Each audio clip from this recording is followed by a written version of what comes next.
सत साहेब बंदी छोड़ की अपार कृपा से हम उनकी अनमोल वाणी पे लगातार विचार कर रहे हैं। उसी क्रम में बंदी छोड़ गरीबदास जी महाराज की वाणी पर जो हमारा विचार क्रम था वो अथ साच के अंग पे आ गया। तो वाणी लेते हैं, महाराज क्या फरमान करते हैं इस अंग में। गरीब साचा सतगुरु जो मिले तो हंसा पावे थीर, झक झोले जूनी मिटे मुर्शद गहर गंभीर। साचा, सच, सत्य। जो सत्य है वो एक है, वो ही पूर्ण परमात्मा है। गुरु नानक साहब जी का अनमोल फरमान, अनमोल वचन, आद सच है भी सच, नानक होसी भी सच।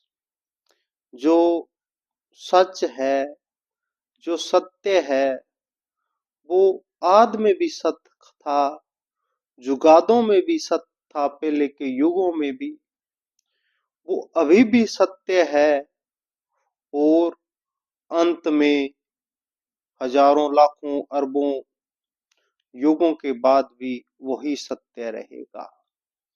वो सत्य क्या है?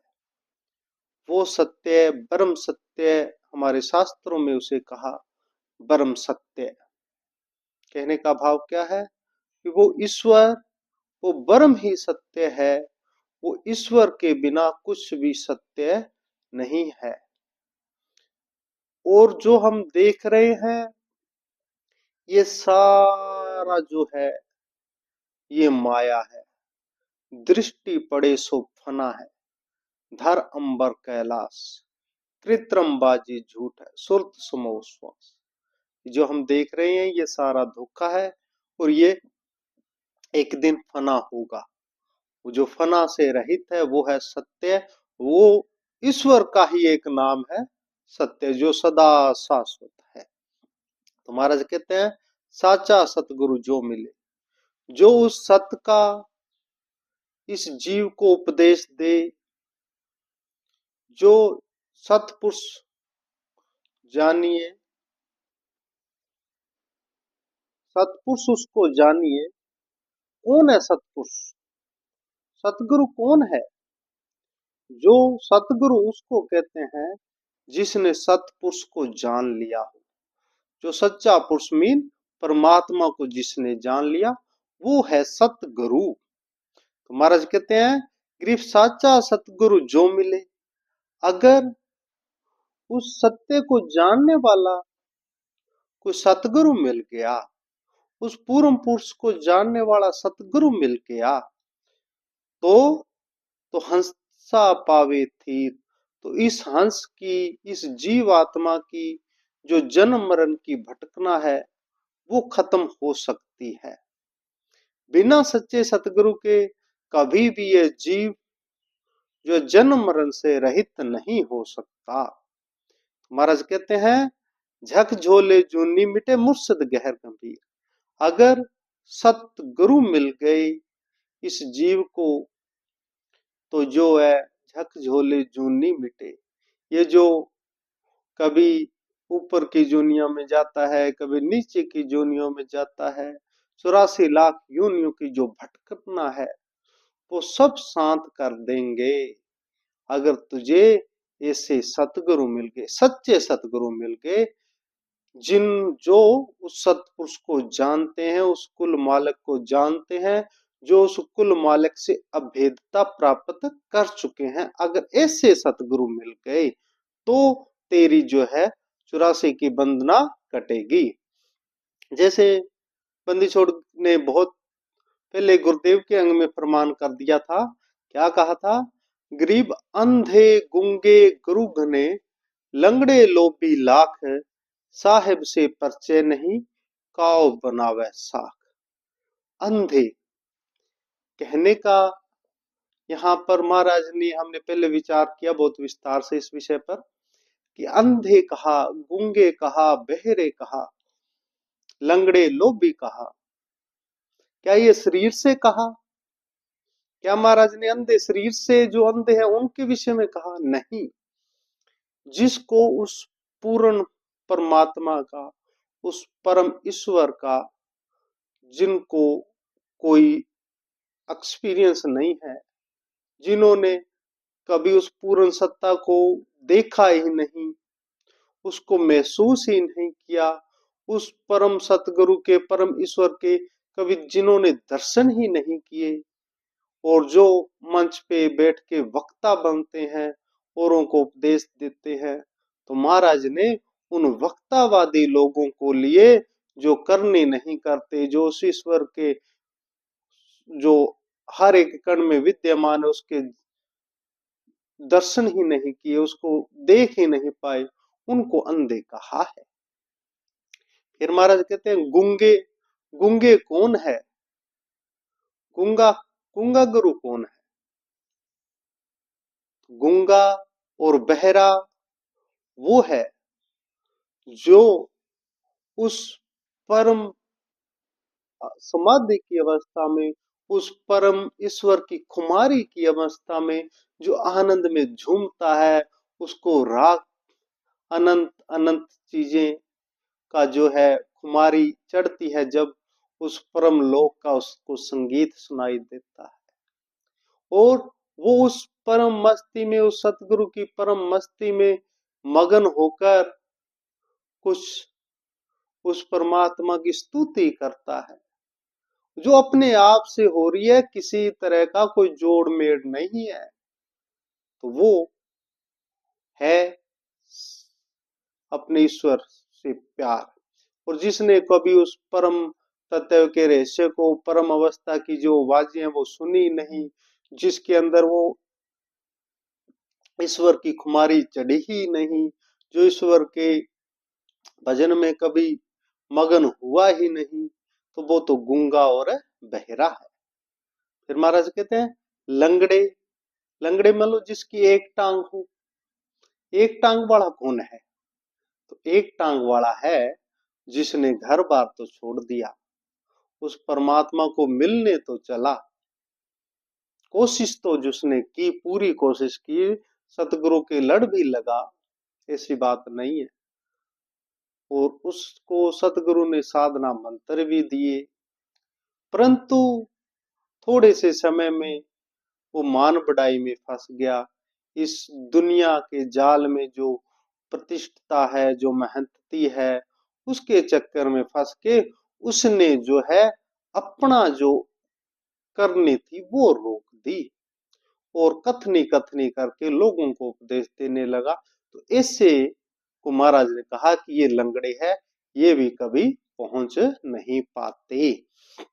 महाराज कहते हैं लोभी, लोभी का तो सबको पता ही है, और लोभी कई तरह के होते हैं, पैसे की भी लोभी होते हैं, और मान सम्मान के भी लोभी होते हैं, अलग अलग है।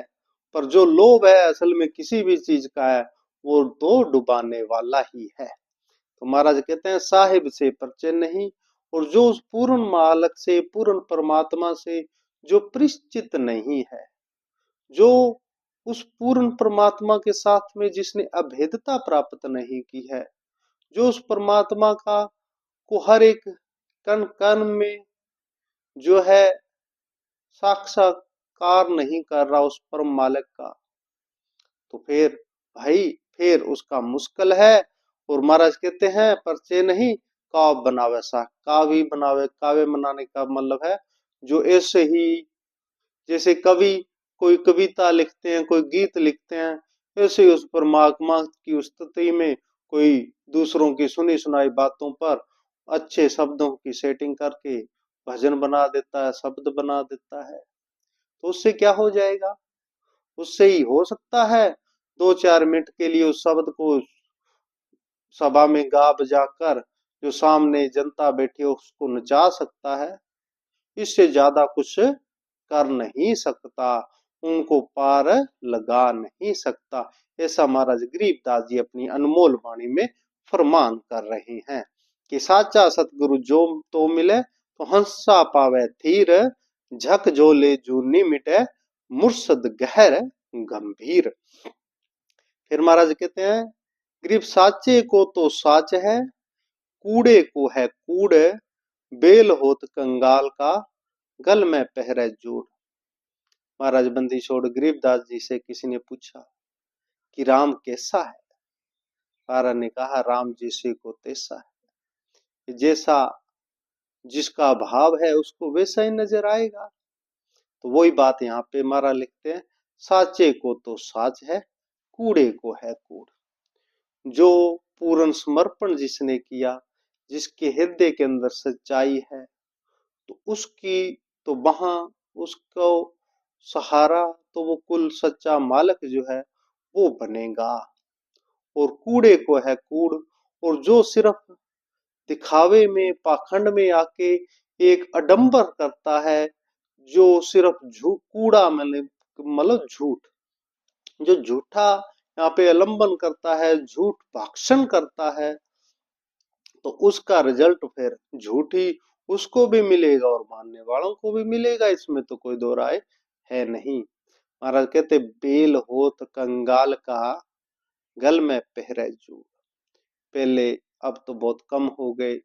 कहते हैं महाराज, कहते बेल होत कंगाल का, किसी गरीब के घर का अगर कोई बेल हो, बलद हो, पहले बेल रखा करते थे खेती बाड़ी में सहयोग करने के लिए, तो जो बड़े अमीर जमींदारों के बेल होते थे, उनके गले में अच्छी अच्छी घंटियां लगाई जाती थी, उनके हार श्रृंगार वाली पट्टियां लगाई जाती थी माथे पर वगैरह वगैरह, काफी मतलब बेलों का बहुत श्रृंगार किया जाता था।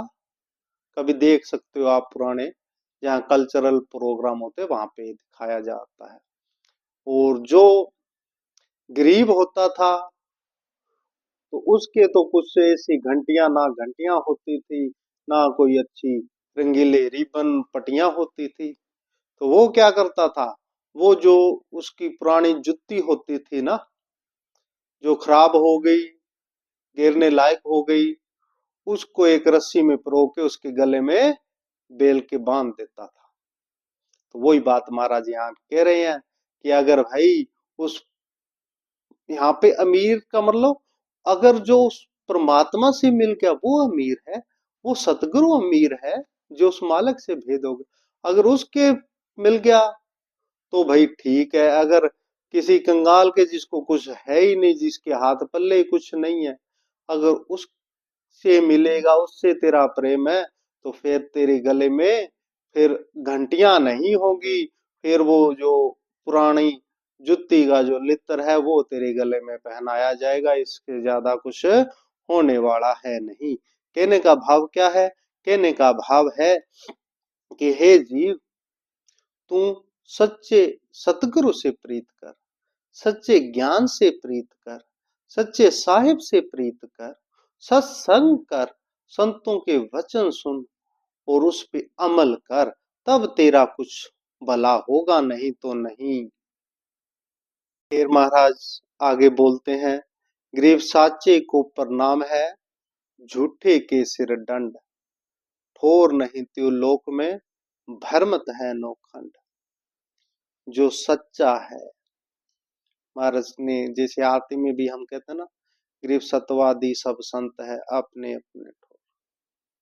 सब सतवादी है, सतवादी सब संत है, आप अपने धाम, आज की अरदास है सब संतन प्रणाम।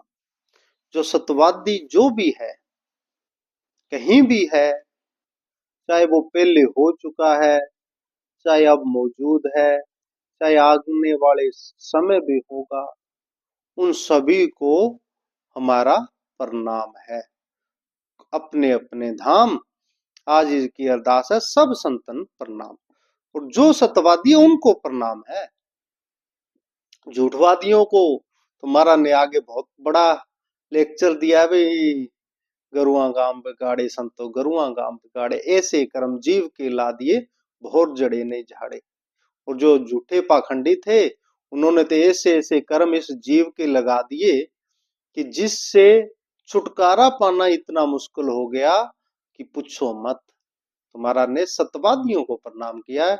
जो सत्य है उसको प्रणाम है, जो सत्य का उपासक है उसको प्रणाम है, जो सत्य का प्रचार करता है उसको प्रणाम है, जो सत्य को धारण करता है उसको प्रणाम है, जो सत्य को सुनता है उसको प्रणाम है, जिसके हृदय के अंदर उस सच्चे सत्य को सुनने की जानने की जिज्ञासा है उसको प्रणाम है। ऐसा महाराज गरीबदास जी बोल रहे हैं। महाराज कहते हैं झूठे के सिर दंड, और झूठा है उसके तो सिर पे डांग पड़ेगी भाई, और कुछ होने वाला है नहीं। तो कोई कहे यहाँ पे कौन मारेगा, यहाँ पर ना मारे, यहाँ पर हो सकता है ना पड़े उसके कोई डांग, यहाँ पर वो अच्छी गाड़ियों में घूमे, कोई बड़े बड़े में घूमे, कोई बात नहीं है। पर इस शरीर छूटने के बाद में उसकी हाजिरी जो जमलोक में लगेगी, और जमलोक में जब हाजिरी लगेगी तब उसका सारा हिसाब किताब वहां पर लिया जाएगा, और वहां पर वो छूटने वाला है नहीं। फिर महाराज कहते हैं फोर नहीं त्यों लोक में भरमत है नौखंड। तीन लोक में कोई भी ऐसा ठिकाना नहीं है जहां पर उसको कोई सहारा मिले, कहने का भाव उसको कोई ठोर ठिकाना मिले, वो बच सके, ऐसा कोई नहीं है। और फिर नरक की त्रास ना भोगेगा और 84 के गेड़ में चक्कर खाएगा। तो इसलिए सत्यवादी बनो, सत्य से प्रेम करने वाले बनो, सत्य को जानने वाले बनो। फिर महाराज ने कहा गरीब साचे का सेवन करूं, झूठे को ल्यूं लूट, सा सब से यूं डरे जो सियाने की मूठ।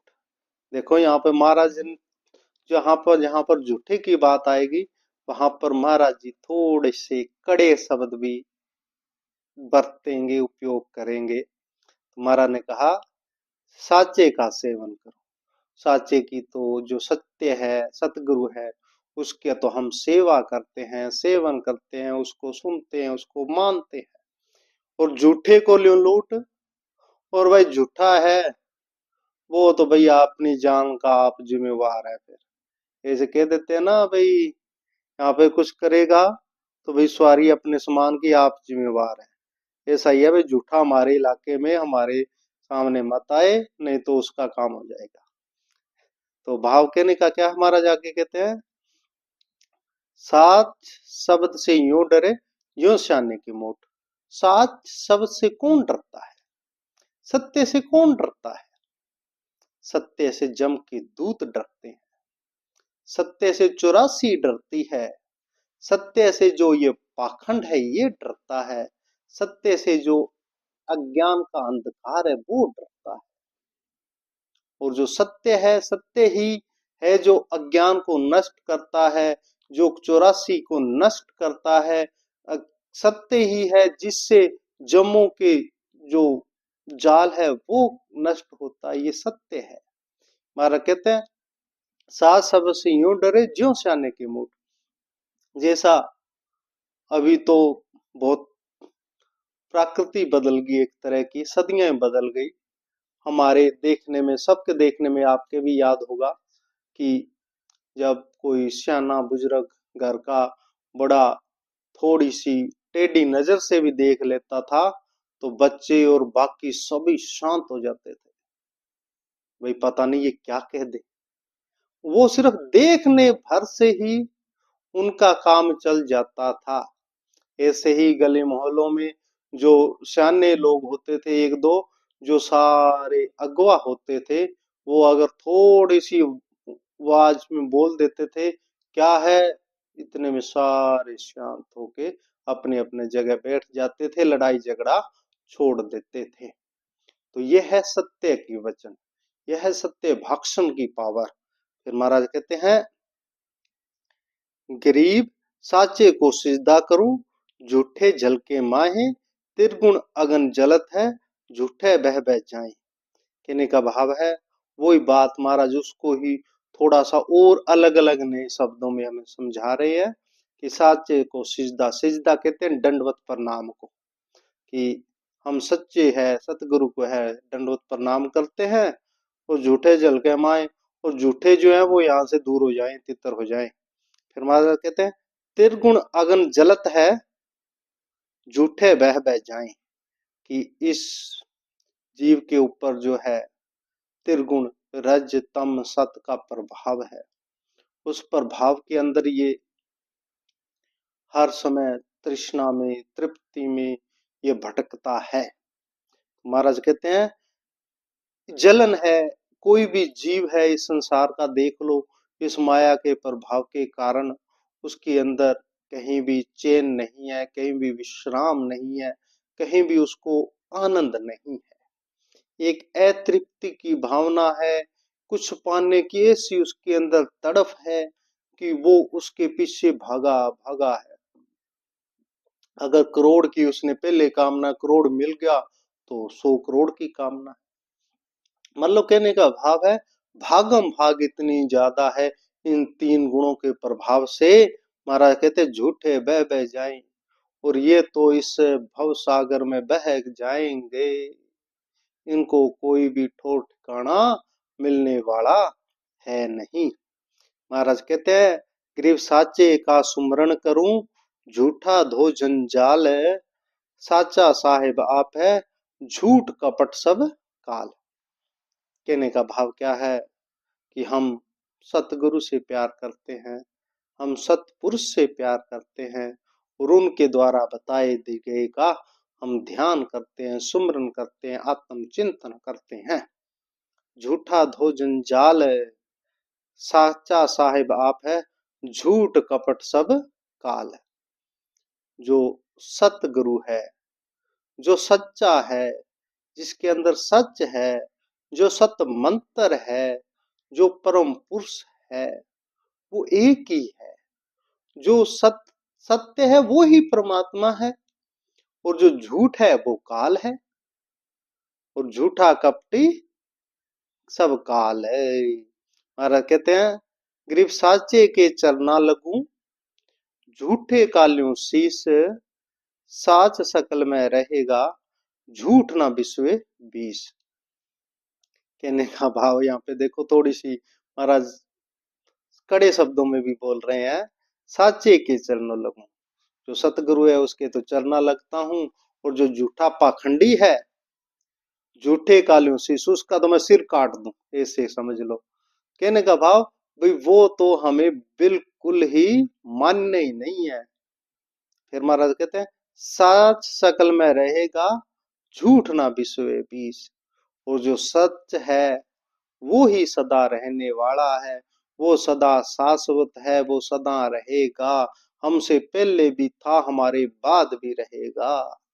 और झूठ ना बिसवे बीच, और झूठ के तो हम हमारे नॉर्मल बोली में बोलते हैं कि झूठ के तो पाम ही नहीं होते, झूठ तो 1 मिनट में पकड़ा जाएगा। तो जो 1 मिनट में पकड़ा जाए वो उस परम धाम परम लोक तक हमें कैसे लेके जाएगा, ये संभव ही नहीं है। फिर महाराज कहते हैं कि साचे को सब सौंप दूं, भक्ति बंदगी नाम है, झूठा कपटी मारिए हमरे कोने काम। कहते हैं जो सच्चा सतगुरु है उसको हम सर्वस्व देते हैं। अब जब दंडवत हम करते हैं ना, इसका मतलब ये हो जाता है कि हे सतगुरु, अब हम संपूर्ण आपके चरणों में समर्पित हैं, तन मन धन से आपके चरणों में समर्पित हैं, और सब कुछ आपका है। जब ये शरीर ही आपका है तो फिर बाकी क्या रह गया। तन मन धन सब कुछ अर्पिए, भक्ति मुक्ति के काज, जिनके उर में बंदगी, कहाँ इंद्र का राज। कि जब सब कुछ सतगुरु को अर्पण करो, बस सत्य को अर्पण करो। और फिर महाराज कहते हैं भक्ति बंदगी नाम है, झूठा कपटी मारिए हमरे कोने काम। जो झूठा है, कपटी है, पाखंडी है, न्यायी है, अडंबरबाजी करने वाला है, वो हमारे किसी काम का नहीं है। चाहे उसको यहाँ इस जन्म में ही उसकी अच्छी खातिरदारी हो, उसकी मारपीट हो, चाहे कहने का भाव मारपीट शारीरिक तौर पे नहीं, जो है अध्यात्म के विषय में उसको जगह जगह निरुत्तर होना पड़े ज्ञान में, उसका ज्ञान का हर जगह कोई जहां पर कोई आधार ही ना हो, और उस मालिक की दरगाह में तो यम के दूतों के पास उसको जाना पड़े, भोगना पड़े, दंड भोगने पड़े। तो महाराज कहते हैं कि ऐसे हमारे किसी काम के नहीं है।